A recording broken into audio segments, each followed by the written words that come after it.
Welcome to the Altera online presentation VHDL Basics. By the end of the presentation, you will be able to construct complete models using VHDL. You will be able to generate general logic functions and build hierarchical designs.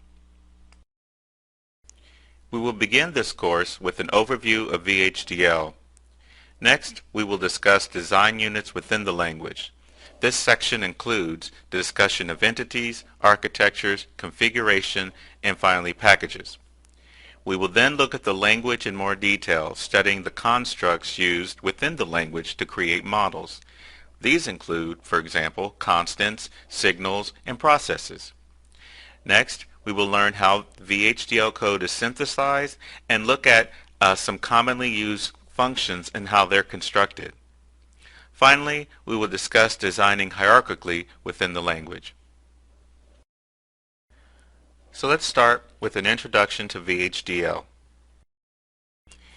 VHDL stands for Very High Speed Integrated Circuit Hardware Description Language.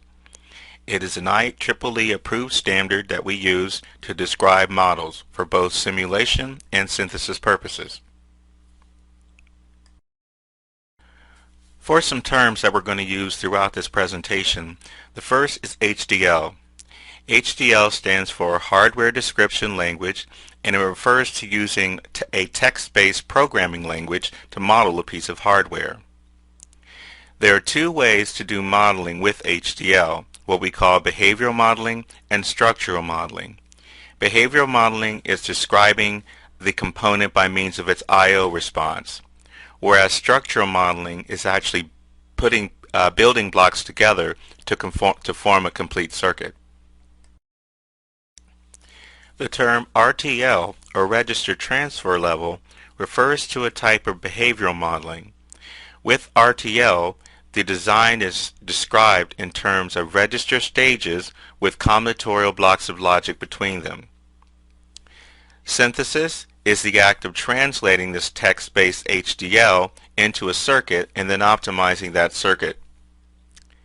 And the process is the basic unit of execution in VHDL. Behavior modeling is when we describe the functionality of the circuit and we leave it up to the synthesis tool to build the structure, meaning that based on the inputs, I describe what the output should be doing, and the actual logic function that performs it, I leave it up to the synthesis tool to build. In the box, you can see the example of some VHDL code. When the synthesis tool reads this VHDL code, it understands the logic function I'm creating and actually creates the hardware based off of that.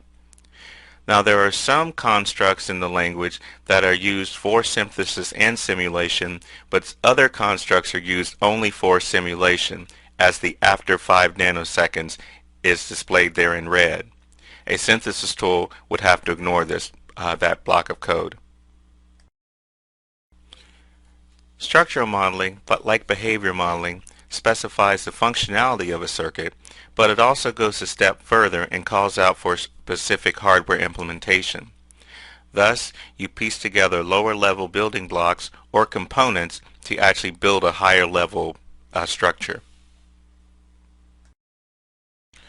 During RTL synthesis, code that is written is analyzed and equivalent logic structures are generated. So in the upper left, you can see a process block with a case statement inside. When coding this case statement, the logic I'm seeking is a 4-input mux. The synthesis tool, recognizing the case statement structure, performs two steps, translation and optimization. During translation, the synthesis tool directly translates the HDL code into a gate implementation. During the optimization step, the synthesis tool then tries to improve the logic by making it smaller or faster. So, for example, to make the logic smaller, it may try to remove redundant logic. Or, to make it faster, it may try adding some parallel structures to it. VHDL is a higher level design language similar to Verilog. With VHDL, I describe the function I want, and the synthesis tool tries to generate it for me. For example, if I described a circuit whose output only changes when a particular input transitions from low to high, and when that transition occurs, the output is equal to another input until the next transition. The tool would recognize that description and provide or generate a positive edge trigger flip-flop. Other languages like ABLE, AHDL are more structural. With those languages, you actually specify you want a D flip-flop in your design and they build one for you. Though it may seem like VHDL takes more work to do simple things, it's that same flexibility that really makes it more powerful. Since I'm simply describing the functionality of the circuit and letting the synthesis tool build it for me, by changing a few lines of code, I can essentially drastically change the functionality of the design.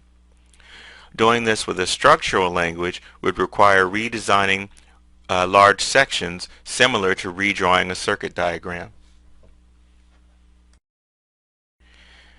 The VHDL language consists of two sets of constructs, those that are user synthesis and those that are used for synthesis and simulation. It's a good idea to know which ones you're using to make sure you use the correct ones. The language is made up of reserved keywords like any other text-based design language, so those keywords must be used in specific locations and they have reserved meanings. The language is not case sensitive, so the capitalization does not matter. Now, some operating systems you use may require case sensitivity, but the language itself is not. All VHDL statements must be terminated with a semicolon, and I'll repeat that again. All VHDL statements must be terminated with a semicolon.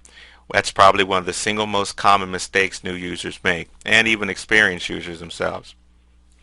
The language is white space insensitive, so I highly recommend that you use tabs, spaces to align the code to make it more readable, not only for yourself, but also for others who have to read your code. Going through the material today, you should see some good examples of how blocks get lined up to improve the readability. And VHDL has commenting, and to do a commenting you use double dashes, and then after the double dashes anything from there to the end of the line is commented out. VHDL does not have a block commenting capability like some other languages do, so every line must have two dashes if you want to comment. Now that being said, some text editors will do this automatically for you, so you just simply highlight the chunk of code, right click and select block comment, and they will insert the double dashes in front of each line for you. When you compile or process your VHDL code, there are essentially two flows that you go through, the synthesis and the simulation flow. We'll start on the right with the simulation flow. With the simulation flow, you code your VHDL model, and using that model, you access built-in VHDL libraries. The simulation compiler then takes your model and your library and produces a simulation model, and then that simulation model is executed so that you can verify its functionality.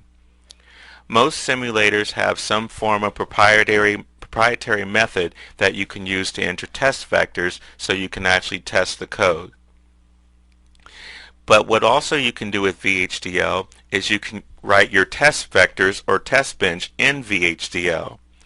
So when the simulation compiler compiles your VHDL model, it's also compiling your test vectors in the form of the test bench so that they actually get written into the simulation model, so that when you execute simulation, you don't need test vectors in the simulator, as the test vectors are actually built into the model.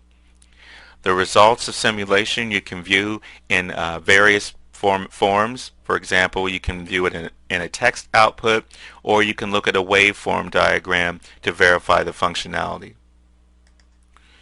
When you do synthesis, The synthesis compiler takes the same model that you've written along with the same VHDL library, and this time uses a technology library specific to the target device that you're targeting with your code. And it compiles this model to create a netlist.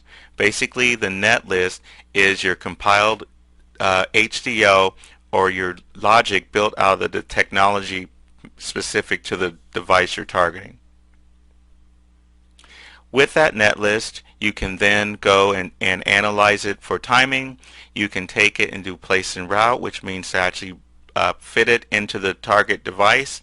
And you can also do another level of simulation with the output of the synthesis tool. Again, you can use test vectors in the simulation tool to test your synthesis results, or you can also, with many tools, generate a VHDL output netlist and then go through the flow on the right, actually simulating the VHDL netlist or the synthesis results.